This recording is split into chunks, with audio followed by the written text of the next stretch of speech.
proklamasi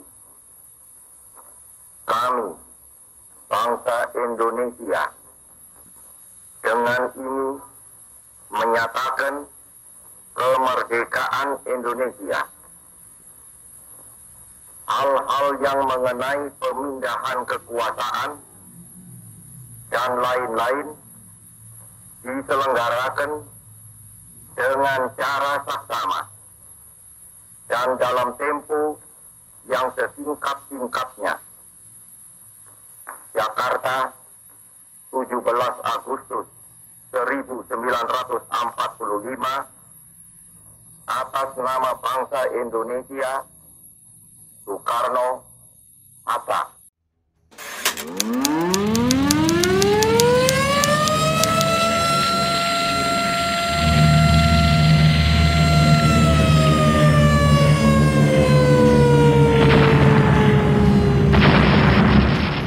Proklamasi Kemerdekaan Republik Indonesia yang dibacakan Soekarno-Hatta pada tanggal 17 Agustus 1945 di Jalan Pegangsaan Timur 56 Jakarta merupakan puncak dari rentetan panjang perjuangan bangsa Indonesia menancapkan kedaulatannya. Salah satu titik tolak dimulainya revolusi kemerdekaan RI terjadi ketika Letnan Jenderal Kumakichi Harada, pimpinan pemerintah pendudukan Jepang di Jawa, pada 1 Maret 1945 mengumumkan pembentukan Badan Penyelidik Usaha-Usaha Persiapan Kemerdekaan Indonesia atau BPUPKI dengan anggota sebanyak 60 orang. Mosi tersebut adalah petunjuk bagi kita, bangsa Indonesia, apakah yang harus kita lakukan. BPUPKI didirikan untuk mempelajari dan menyelidiki hal-hal penting terkait dasar negara, UUD, bentuk negara, hingga batas wilayah negara Indonesia, dan hal-hal lainnya yang dibutuhkan dalam usaha kemerdekaan Indonesia. Kita dengan paduan hasrat yang menyala-nyala berjuang menuju ke arah perdamaian dunia yang kekal abadi, bersendikan kekeluargaan seluruh manusia di dunia. Situasi berubah drastis ketika dua kota utama di Jepang, Hiroshima dan Nagasaki, dijatuhi bom atom sekutu pada 6 dan 9 Agustus 1945. Puncaknya, tanggal 15 Agustus 1945, Jepang menyatakan menyerah terhadap sekutu.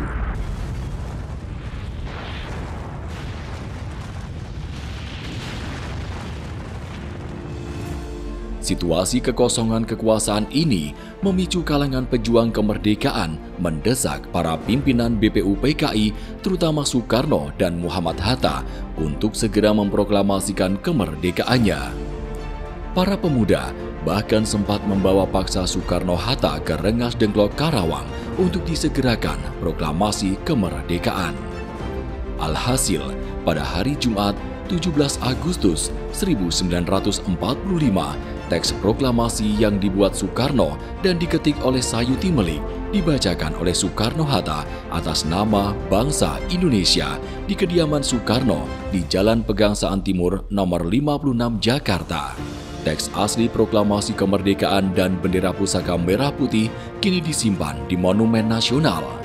Peristiwa proklamasi kemerdekaan dapat kita saksikan berkat foto yang diabadikan dua bersaudara asal Kawangkoan, Sulawesi Utara, Alex Impurung Mendur dan Frans Sumarto Mendur.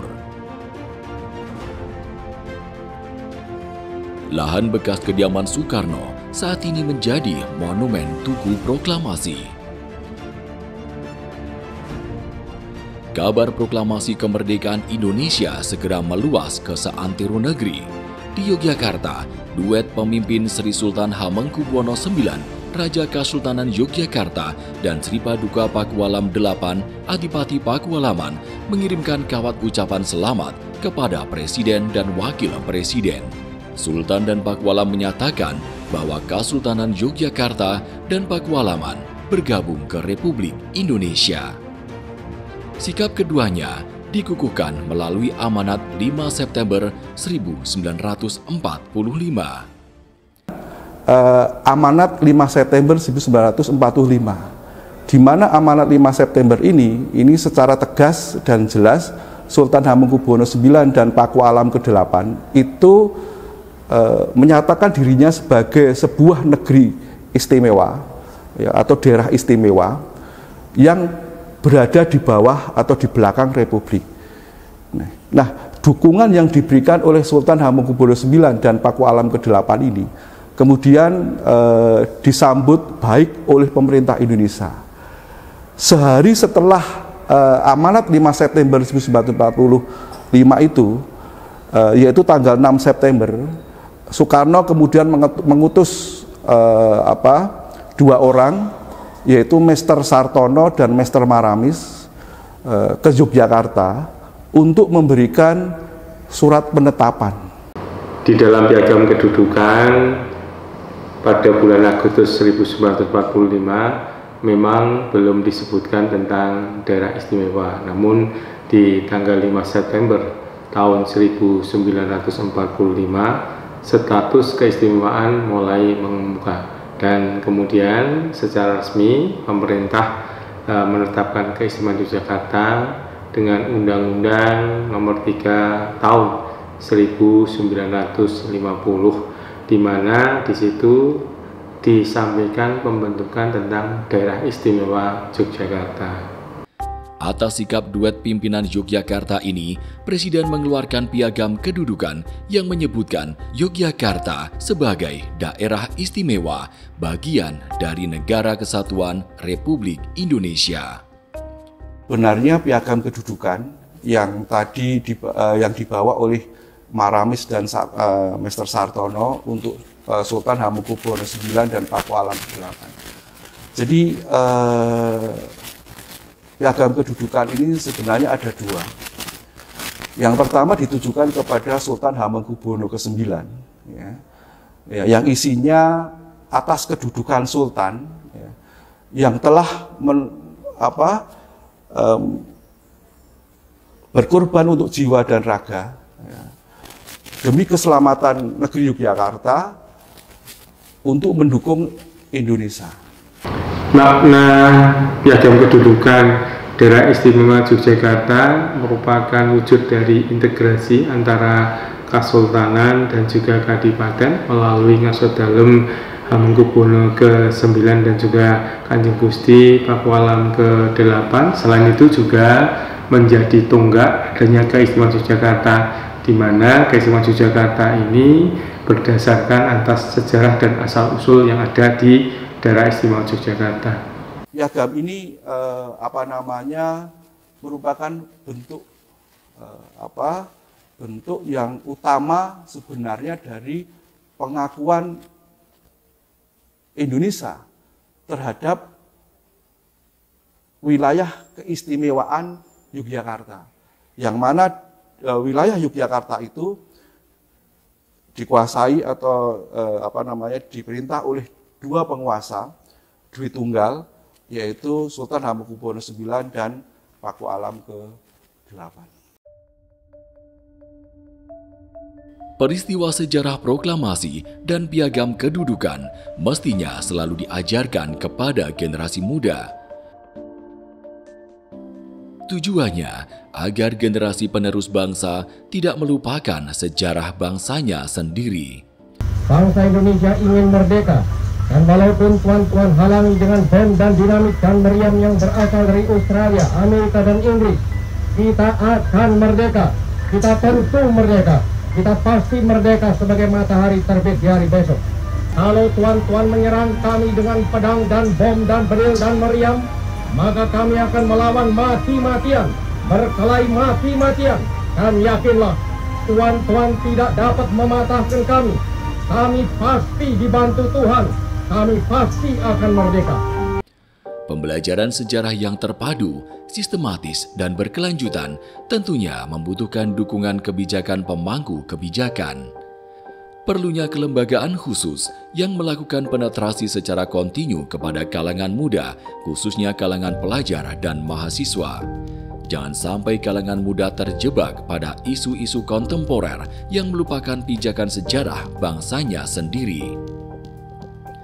Pendidikan di jenjang SMA maupun SMK atau di tingkat pelajar sekolah menengah atas itu sangat penting untuk mengetahui sejarah keistimewaan Yogyakarta ini. Banyak yang kurang mengetahui bagaimana filosofi Malioboro, bagaimana filosofi Tugu Golonggilik, bagaimana filosofi ada beringin di alun-alun, ada panggung Krapyak dan sebagainya. Itu banyak yang belum tahu. Maka perlu ada satu kebijakan di mana pemerintah provinsi DIY itu perlu menganggarkan untuk kegiatan-kegiatan pendidikan. Proklamasi kemerdekaan RI tidak bisa dipisahkan dengan peristiwa-peristiwa bersejarah yang terjadi di Jogja. Hal inilah yang menjadikan Jogja bermakna penting bagi NKRI. Bahkan bisa dikatakan Jogja adalah urat nadi peristiwa bersejarah di masa revolusi. Banyak peristiwa terjadi, bahkan tercatat sekitar 206 peristiwa bersejarah terjadi di Jogja. Ini harus dirawat, karena ini ya yang menjadi akar keistimewaan Jogja. Maka hal ini perlu dirawat, dikenalkan dengan berbagai cara kepada generasi sekarang. Sejarah tidak akan berubah, selamanya akan seperti itu. Tapi generasi akan terus berubah. Semakin jauh jarak antara generasi mendatang dengan generasi di masa revolusi. Ini akan menjadi penting jika peristiwa-peristiwa bersejarah ini diajarkan di sekolah pada generasi muda, pada generasi milenial, pada generasi pelajar.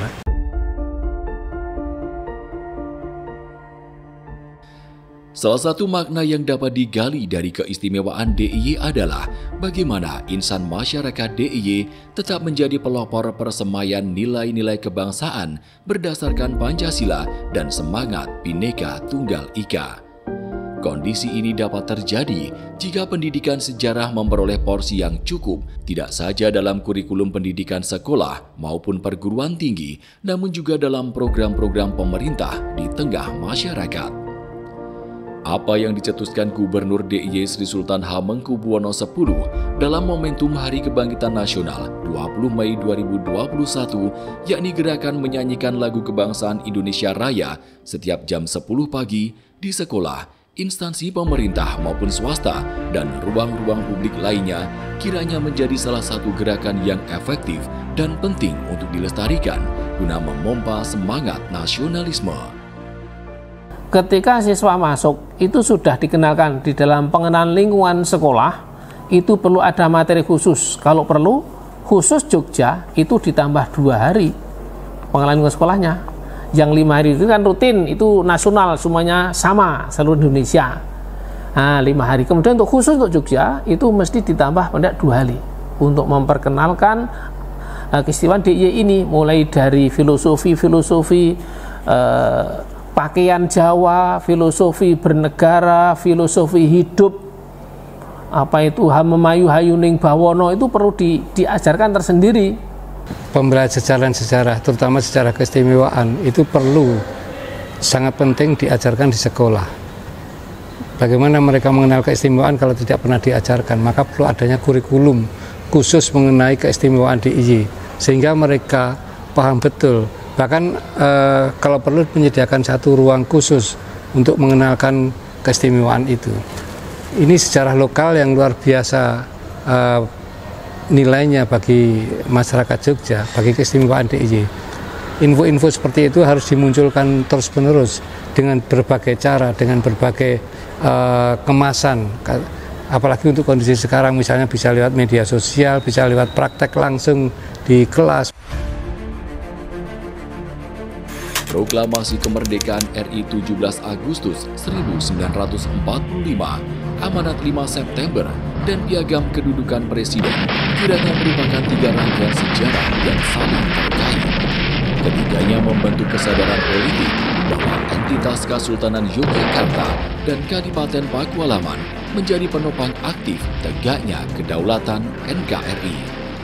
Api semangat patriotisme para pendahulu kiranya patut kita teruskan.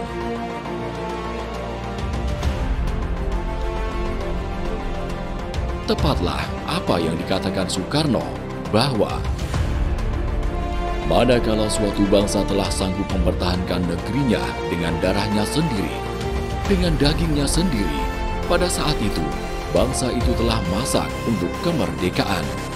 Kemerdekaan hanyalah dapat dimiliki oleh bangsa yang jiwanya berkobar-kobar dengan tekad merdeka atau mati.